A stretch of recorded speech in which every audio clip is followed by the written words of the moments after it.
Hello guys, most welcome. This is Prit Prakash Sharma and you are watching your most favorite channel My Bollywood English। और आज का हमारा topic है emphatic sentences. ये emphatic sentences क्या होते हैं? देखिए, आपने प्रेजेंट इंडेफिनिट टेंस और पास्ट इंडेफिनिट टेंस पढ़ा ही है। प्रेजेंट इंडेफिनिट टेंस में दो हेल्पिंग वर्ब लगती हैं, डू और डज।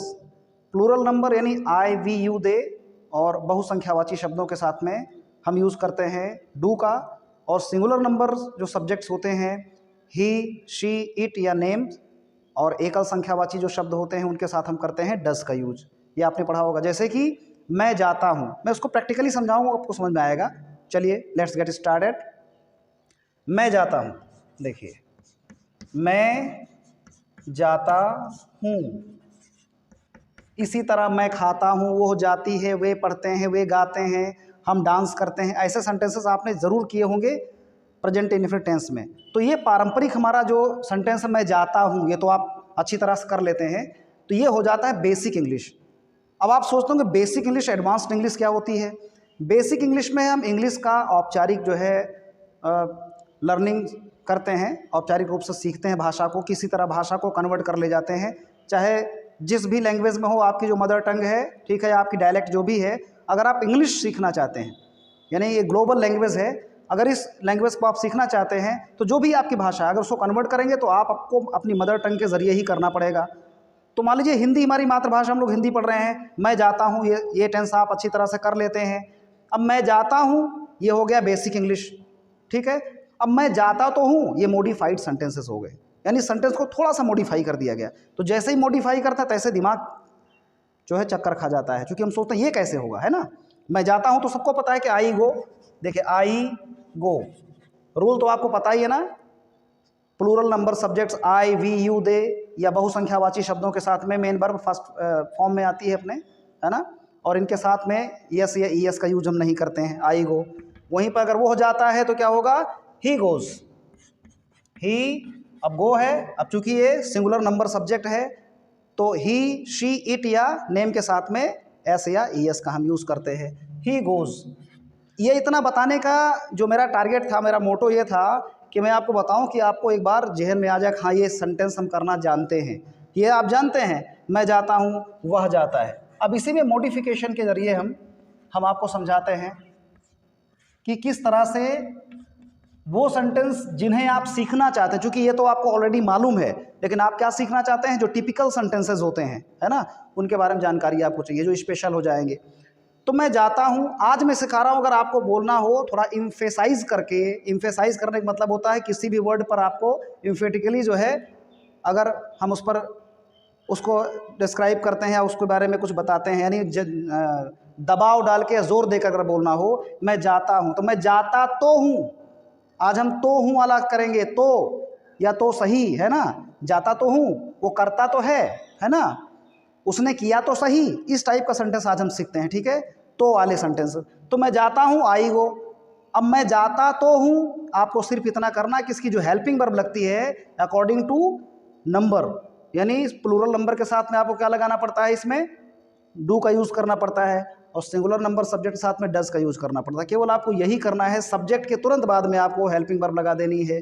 तो मैं जाता हूं, आई गो। अब मैं जाता तो हूं, देखिए मैं जाता तो हूं, यहां पर ये आपको ध्यान देना है कि इससे हमको ये बनाना है, ठीक है। मैं जाता तो हूं, मैं जाता तो हूं। अब आपको तो के लिए तो लगाने से वर्ड पर आप एम्फेसिस कर रहे हैं ना, इस पर हम दबाव डाल रहे हैं। मैं जाता तो हूं, आपको कुछ नहीं करना, केवल हेल्पिंग वर्ब लगा देनी है, आई डू और गो, आई डू गो, मैं जाता तो हूं। इसी तरह वो खेलता तो है, तो ही डज प्ले, ये देखिए वो जाता तो है, इसको कैसे करेंगे? सेम ऐसे ही उसके बाद डज लगाएंगे, ही डज, और आगे ही डज गो। वैसे भी आपको मालूम है कि डज के बाद में जो ये ईएस है वो हट जाएगा, जैसे हेल्पिंग वर्ब आएगी हमारी, वैसे हमारे मेन वर्ब में एस ईएस हट जाएगा, ही डज गो। अब आप ये कॉन्सेप्ट क्लियर समझ गए होंगे कि जहां पर तो लगाना है वो जाता तो है, तो ही डज गो, आपको केवल डज लगाना है, ठीक है। वह पढ़ती तो है, वह पढ़ती तो है, तो क्या करेंगे? शी डज रीड हो जाएगा। वो नाचती तो है, तो she does dance first form, जैसे पहले आप करते थे वैसे ही करना है, इसमें कुछ और चेंज नहीं करना है, ओनली आपको हेल्पिंग वर्ब लगा देनी है। आगे देखिए, वे खेलते तो हैं, वे खेलते तो हैं, तो हम क्या करेंगे, दे डू और प्ले, वे खेलते तो हैं हो जाएगा वे खेलते तो हैं, वे खेलते तो हैं, तो के लिए हम केवल ओनली डू का यूज़ करेंगे, दे डू प्ले, वे खेलते तो हैं। ठीक है, इस तरह के और भी हम जरा यूज सेंटेंसेस के द्वारा सीख लेते हैं। चलिए देखते हैं। देखिए, एम्फेटिक सेंटेंसेस में हम सबसे पहले प्रेजेंट इंडेफिनिट टेंस का स्टडी कर लेते हैं।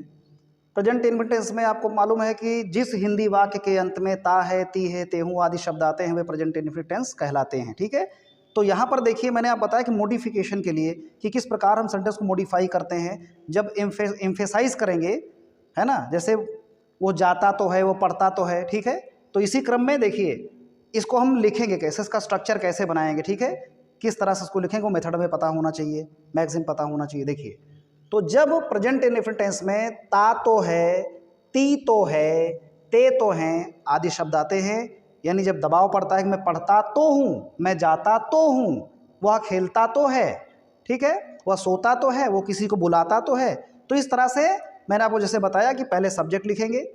सब्जेक्ट कौन होता है आपको मालूम है, कार्य को करने वाला या जिसके बारे में बात किया जाता है वो होता है हमारा सब्जेक्ट। अब मेरा एक सेंटेंस देख लीजिए, मैं अंग्रेज़ी बोलता तो हूँ, आपको नॉर्मल बनाना आता है कि मैं अंग्रेज़ी बोलता हूँ, लेकिन मैंने लिख दिया मैं अंग्रेज़ी बोलता तो हूँ, अब तो लगा देने से मॉडिफाई हो गया। ठीक है, सेंटेंस तो कुछ नहीं करना, जैसे आप पहले करते थे मैं अंग्रेज़ी बोलता हूँ, सेम वैसे ही ट्रांसलेट आपको करना है। पहले सब्जेक्ट लिखना है, उसके बाद में आपको उसकी वर्ब लिखनी, फाइनाइट वर्ब, उसके बाद उसका ऑब्जेक्ट लगा देना। ठीक है, अब यहाँ पर बीच में केवल आपको हेल्पिंग वर्ब लगानी है, डू और does according to your number. ठीक है, सब्जेक्ट नंबर जो आपका होता है, क्योंकि आपको मालूम है कि वर्ब जो होती है चाहे वो हेल्पिंग वर्ब हो चाहे वो मेन वर्ब हो। ठीक है, वर्ब जब आती है तो हमेशा अपने सब्जेक्ट के नंबर के अनुसार और टेंस के अनुसार आती है। तो देखिए प्रेजेंट इंडेफिनिट में एक वचन करता होगा सिंगुलर नंबर, तो सिंगुलर नंबर की आपकी जो है हेल्पिंग वर्ब आ जाएगी डज, और बहुवचन अगर होगा प्लूरल नंबर का तो उसके साथ डू आ जाएगी। आपको यही केवल करना है। अब यहाँ पर मेरा जो सब्जेक्ट है वो प्लूरल नंबर आई है, तो मुझे इतने लिखना कि आई स्पीक इंग्लिश, मैं अंग्रेज़ी बोलता हूँ, जो आपको पता है आई स्पीक इंग्लिश हो गया। अब मैं अंग्रेज़ी बोलता तो हूँ, तो उसके लिए केवल आपको हेल्पिंग वर्ब डू लगा देना है। ठीक है, सब्जेक्ट के ठीक बाद में आपको हेल्पिंग वर्ब डू लगाना है, जो कि नॉर्मली अगर प्रेजेंट इंडेफिनिट बनाते हैं तो उसमें इसका यूज अफर्मेटिव सेंटेंस में नहीं होता है। इसका यूज़ कहाँ होता है, नेगेटिव में और इंट्रोगेटिव सेंटेंस में। लेकिन यहाँ पर अफर्मेटिव में भी हमको एम्फेसाइज करने के लिए हमको लगाना पड़ेगा, जब हम दबाव दे करके बोलेंगे। तो मैं अंग्रेज़ी बोलता तो हूँ, इसके लिए क्या करना है, सब्जेक्ट लगाना है, फिर इसके बाद में डू या डस का यूज़ करना है जैसा कि आपका नंबर रहेगा, फिर उसके बाद में आपकी मेन वर्ब की फर्स्ट फॉर्म रखना है, फिर उसके बाद ऑब्जेक्ट रखना है। ठीक है, तो ये सेंटेंस कैसे बनेगा, सब्जेक्ट में होगा आई के साथ डू लगाएंगे, आई डू, फिर इसके बाद हमारी फाइनाइट वर्ब जो मेन वर्ब है फर्स्ट फॉर्म में आएगी स्पीक, आई डू स्पीक, फिर ऑब्जेक्ट हमारा इंग्लिश। ठीक है, और ध्यान देना है कोई भी अगर सब्जेक्ट आप होता है, जो आपका सब्जेक्ट होता है, इतिहास है, भूगोल है, यानी हिस्ट्री है, ज्योग्राफी है, इंग्लिश है, मैथमेटिक्स है, इसका पहला लेटर आपको कैपिटल करना है। अक्सर बच्चे जो है गलती कर देते हैं, कोई भी सब्जेक्ट है तो उसका पहला जो लेटर है ना वो कैपिटल लेटर में हम लोग यूज़ करते हैं। ठीक है, ये हो गया। अब इसके और भी बहुत सारे सेंटेंसेस हम देख सकते हैं, चलिए देख लेते हैं, कुछ एग्जांपल्स देख लेते हैं। ये आप इसका स्क्रीनशॉट लेना चाहें तो ले सकते हैं मौके पर।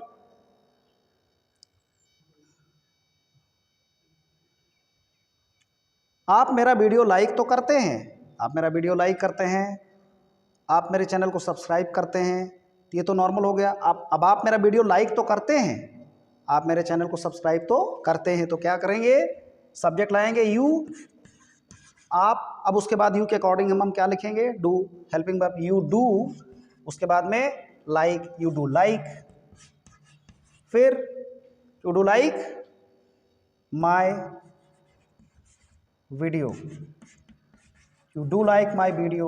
हो गया कि आप मेरा वीडियो लाइक करते तो हैं। ठीक है, सब्जेक्ट हो गया, उसकी मेन वर्ब हो गई, और उसके बाद हमारा ऑब्जेक्ट हो गया। ऑब्जेक्ट की पहचान मैंने आपसे बोला है कि ऑब्जेक्ट की पहचान किससे और क्या से होती है, यानी आप पसंद करते हैं तो किसे करते हैं, व्यक्ति सूचक होता है तो ऑब्जेक्ट लिखा जाएगा, अपना जो हमारा जो ऑब्जेक्टिव केस होता है। और क्या पसंद करते हैं, अगर वस्तु होगा तो आगे वस्तु लिखी जाएगी। तो यू लाइक माई वीडियो, आप पसंद करते हैं, किसे पसंद करते हैं, माई वीडियो को पसंद करते हैं। You like my video subject हो गया आपका, फिर ये वर्ब हो गए, दोनों वर्ब साथ में रखेंगे, उसके बाद ऑब्जेक्ट हो गया। मैं स्कूल जाता तो हूँ, आई, अब आई के अकॉर्डिंग डू लगाएंगे, आई डू, फिर go, I do go school, I do go school. Next है राधा नाचती तो है, राधा नाचती तो है, क्या करेंगे, राधा, राधा डू, फिर डांस, DANCE, ठीक है, राधा, और यहाँ हो जाएगा डज, किस लिए, चूंकि राधा सिंगुलर नंबर सब्जेक्ट है, राधा डज डांस। ध्यान दीजिएगा, आपको वर्ब की फर्स्ट फॉर्म यूज़ करना है, ठीक है, राधा डज डांस। इसी तरह से मैं कुछ सेंटेंसेस आपको दे देता हूँ, आप उसे कर लीजिएगा प्रैक्टिस के द्वारा। और हम पास्ट समझ लेते हैं, पास्ट में देखिए, पास्ट इंडिफिनिट टेंस में, पास्ट इंडिफिनिट टेंस में जैसे आप प्रेजेंट इंडिफिनिट टेंस में पढ़ते हैं कि ता तो है, ते तो है, ती तो है, जैसे पढ़ता तो है, वो पढ़ती तो है, वे खेलते तो हैं, उसी प्रकार यहाँ पर था लग जाएगा, सिर्फ डिफरेंस इतना ही है। जैसे वो पढ़ता तो था, आ इसलिए लगाया पास्ट के लिए, पढ़ता अंत में आ आएगा, तो पढ़ता तो था, पढ़ता तो था सही। अगर तो सही आता है, ध्यान दीजिए यहाँ पर राइट में मैंने लिखा है तो सही, यहाँ पर आपको ध्यान देना है, तो सही पास्ट में ज़्यादा लगता है। जैसे मैं जाता तो हूँ, या मैं गया तो सही, कम से कम वहाँ मैं गया तो सही, मैं पढ़ता तो था, यानी मैं पढ़ता तो था, या मैंने पढ़ा तो सही। तो इस तरह से ये सेंटेंस दो टाइप से बोला जाएगा, मैंने पढ़ा तो सही, या मैं पढ़ता तो था। इस तरह से मैं खाता तो था, या मैंने खाया तो सही, इस तरह से सेंटेंस आपको बनाना है। तो देखिए इसमें ई तो थी भी हो जाएगा, वो पढ़ती तो थी, वो पढ़ती तो थी, या उसने पढ़ा तो सही, वो गई तो सही, वो जाती तो थी। ई तो थी में क्या होगा, वो जाती तो थी अगला, या वो गई तो सही। इस तरह से आपको करना है। वे खेलते तो थे, या उन्होंने खेला तो सही, इस तरह से आपको बनाना है। तो इसमें हम क्या करेंगे, देखिए सेंटेंस दो हमने लिया है। पहला है जो दो टाइप से आपको सीखना है, पहला वो पढ़ता तो था, वो पढ़ता तो था, तो वहाँ क्या करते थे, तो पढ़ता तो है में आप डू डज लगाते थे, यहाँ था के लिए डिड लगाएंगे, बस इतना सा अंतर है टेंस के मुताबिक। वह पढ़ता तो था, ही डिड रीड, ठीक है, ही डिड रीड, वो पढ़ता तो था। आप सब्जेक्ट लाएंगे, डिड लगाएंगे, और मेन वर्ब की फर्स्ट फॉर्म का यूज़ करेंगे। ही डिड रीड, वो पढ़ता तो था। इसको दूसरे तरीके से हम लोग सीखते हैं, उसने पढ़ा तो सही, उसने पढ़ा तो सही, तो सेम ही लिखेंगे, कोई अंतर नहीं होगा। वो पढ़ता तो था, ये सेंस है, उसका मतलब है उसने पढ़ा तो सही, तो ही डिड रीड। उसने पूछा तो था, उसने पूछा तो था, ही डिड आस्क, या उसने पूछा तो सही, ही डिड आस्क, सेम है। इस तरह से कई सेंटेंसेस आप बना सकते हैं, बहुत सारे। वो खेलता तो है, या वो खेलता तो था, है मतलब उसने खेला तो सही। वो जाता तो था, इसका मतलब वो गया तो सही। मैं खाता तो था, यानी मैंने खाया तो सही। इस तरह से आप सेंटेंसेस खुद से बनाकर भी सीख सकते हैं, एग्जाम्पल आपके लिए दिया गया था, ठीक है।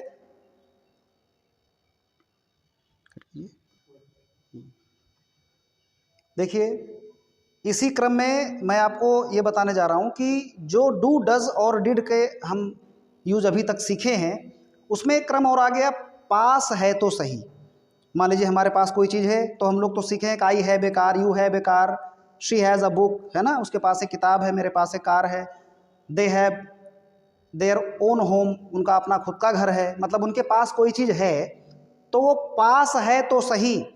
इसके लिए क्या करेंगे, बहुत आसान है, उसी पास के लिए जो आप हेल्पिंग वर्ब लगाते थे डू डज डिड का, उसी के बगल में आपको हैव लगा देना है बस केवल, ठीक है।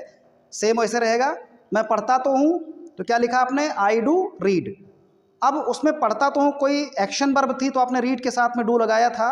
अब इसमें किसी चीज़ को पाने की बात है, जिसके साथ में हैव का यूज आप करेंगे, तो आई डू हैव, मेरे पास है कोई चीज़ तो आई डू हैव हो जाएगा। तुम्हारे पास कोई चीज़ है, यू डू हैव हो जाएगा।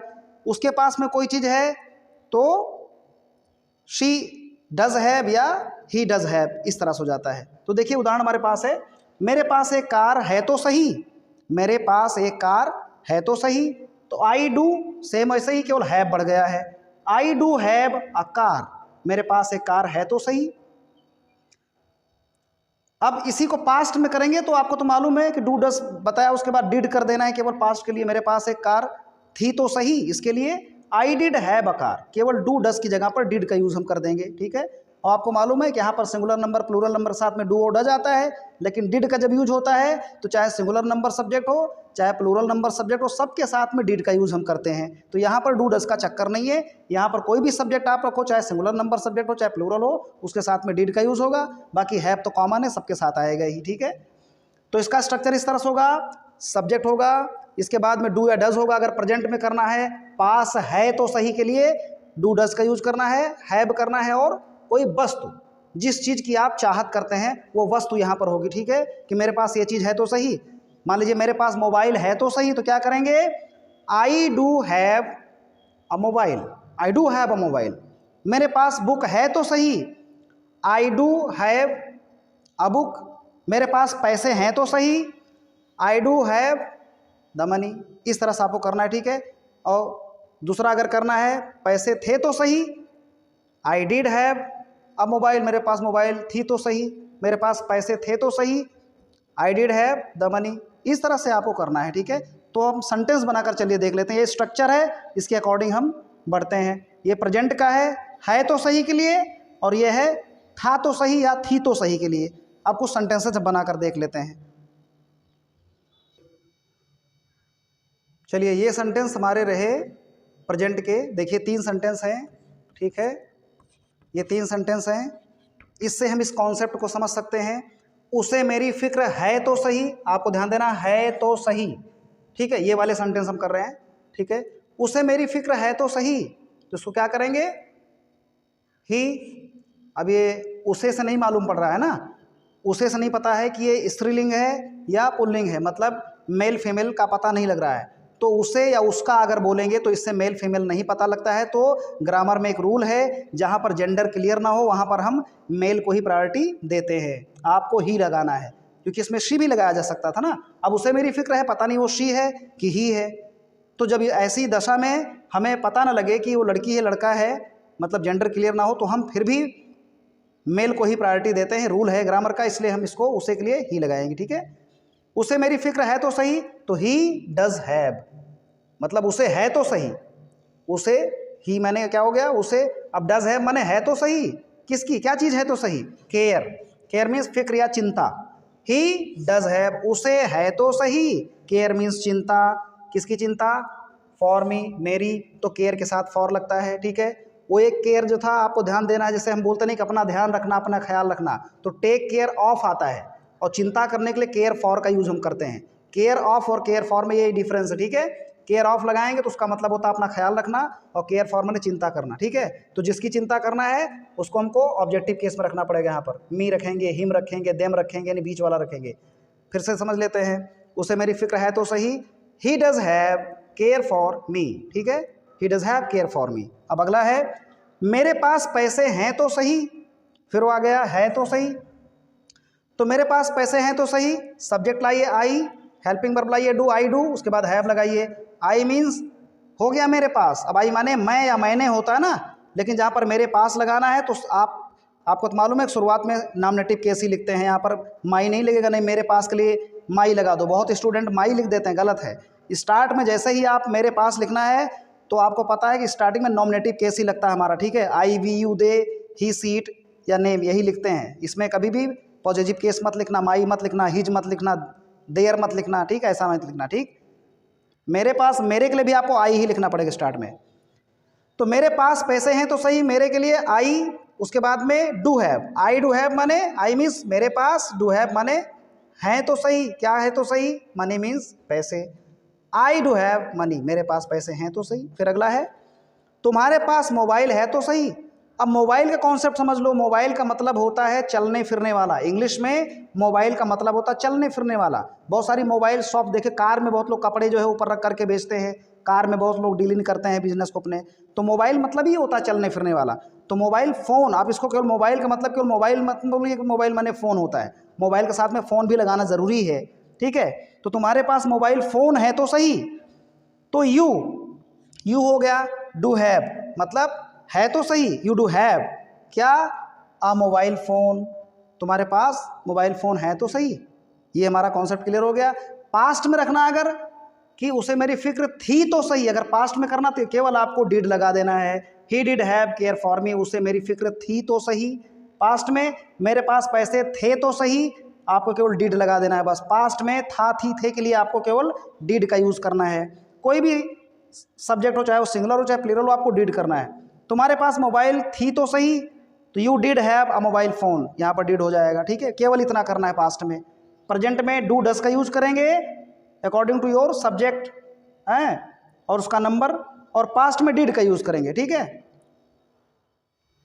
देखिए यहाँ पर आपको कोई चीज़ पास में रखने के लिए पास्ट का अगर जो यूज हम कर रहे हैं तो उसमें क्या होगा, पास था तो सही या पास थी तो सही, इसके लिए हम क्या करेंगे, डिड हैव।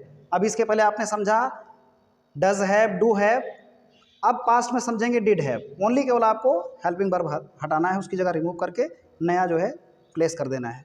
तो सब्जेक्ट होगा, स्ट्रक्चर ये होगा, सब्जेक्ट होगा, फिर डिड हैव होगा, उसके बाद मेन वर्ब या जिसे आप लोग फाइनाइट वर्ब भी बोलते हैं। फाइनाइट वर्ब का भी मतलब होता है मेन वर्ब। ठीक है, तो सब्जेक्ट होगा, डिड हैव होगा, मेन वर्ब की फर्स्ट फॉर्म होगी, इसके बाद वो थिंग होगी, वो वस्तु होगी जिसकी आप चाहत करते हैं।